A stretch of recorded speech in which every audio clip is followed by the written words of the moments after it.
अस्सलाम वालेकुम पाकिस्तान। और जो आज फ़ैसला आया है जिसने सबकी नज़रें झुका दी हैं और सर शर्म से झुका दिए हैं और जिसने हमें ये सोचने पे मजबूर कर दिया है कि अगर अभी भी हमें ख़याल नहीं आया और ये पाकिस्तानी कौम जो हर वक्त इद्दत में बैठी रहती है, अगर ये इस इद्दत से बाहर नहीं आई 8 फरवरी को आकर इन्होंने वोट नहीं डाला, इन्होंने अपना इंतखाब अपने हाथ में नहीं लिया, तो फिर ये बात अब इद्दत और निकाह तक आ चुकी है। फिर इसके बाद अब आप अंदाज़ा लगा सकते हैं कब ऐसा ना हो कि नेक्स्ट जो पॉलिटिशियंस आएँ उनको अपने निकाह भी साबित करना पड़ जाए, उनको अपनी औलादें भी साबित करना पड़ जाए कि वो उनकी हैं या नहीं हैं।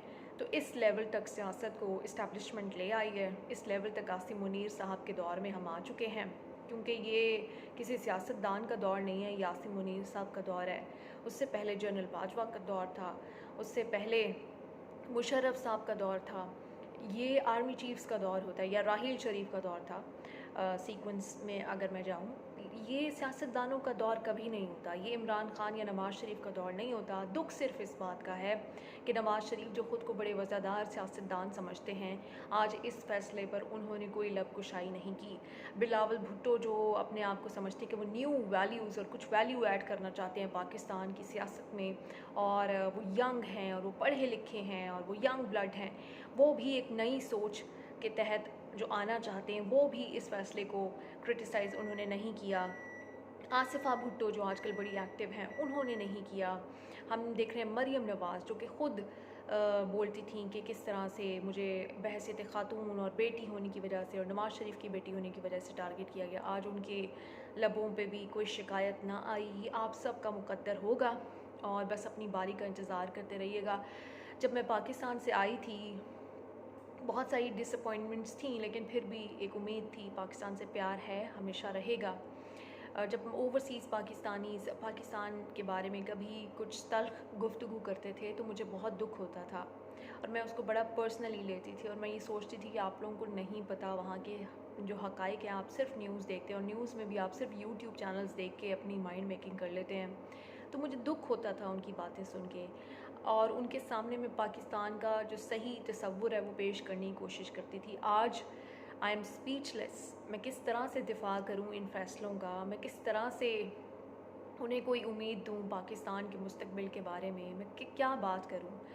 आज जब हम जर्नलिज़म में आए थे तो ये सोच कर आए थे, हम कोई टीवी के शौक़ में जर्नलिज़म में नहीं आ गए थे। हम ये सोच कर आए थे कि हम लोगों की आवाज़ बनते हैं।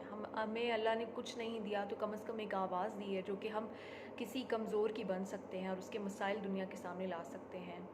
आज हम पावरफुल के लिए भी आवाज़ नहीं उठा पा रहे। फ़रहान मलिक साहब ने अपने ट्विटर मैसेज में लिखा कि मौलवी हज़रात आज वो मान रहे हैं कि ये प्रेसिडेंट गलत जो है वो सेट हो गया है, ये नहीं होना चाहिए था, ये गलत है।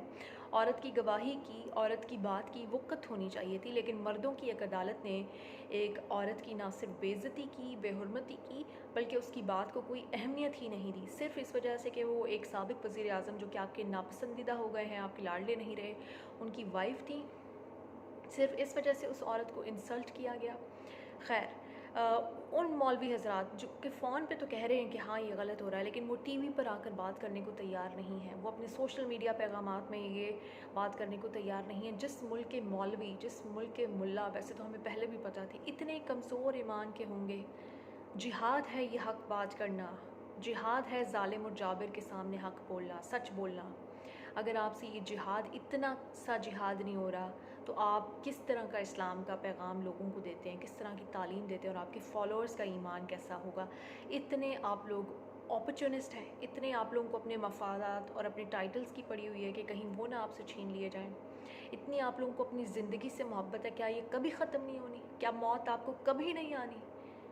अगर मौत तो सबको आनी है, इस बात पे आपका यकीन है, तो सच बोलते ही दुनिया से चले जाएं, कुछ तो अच्छा करके जाएं, कुछ तो अपना ओहदा जो मुफ्ती और मौलाना और मुल्ला और मौलवी और ये और वो आलिम, ये जो टाइटल्स आपने लगाए हुए हैं, कुछ तो इनका पास रखें, कुछ तो शर्म करें।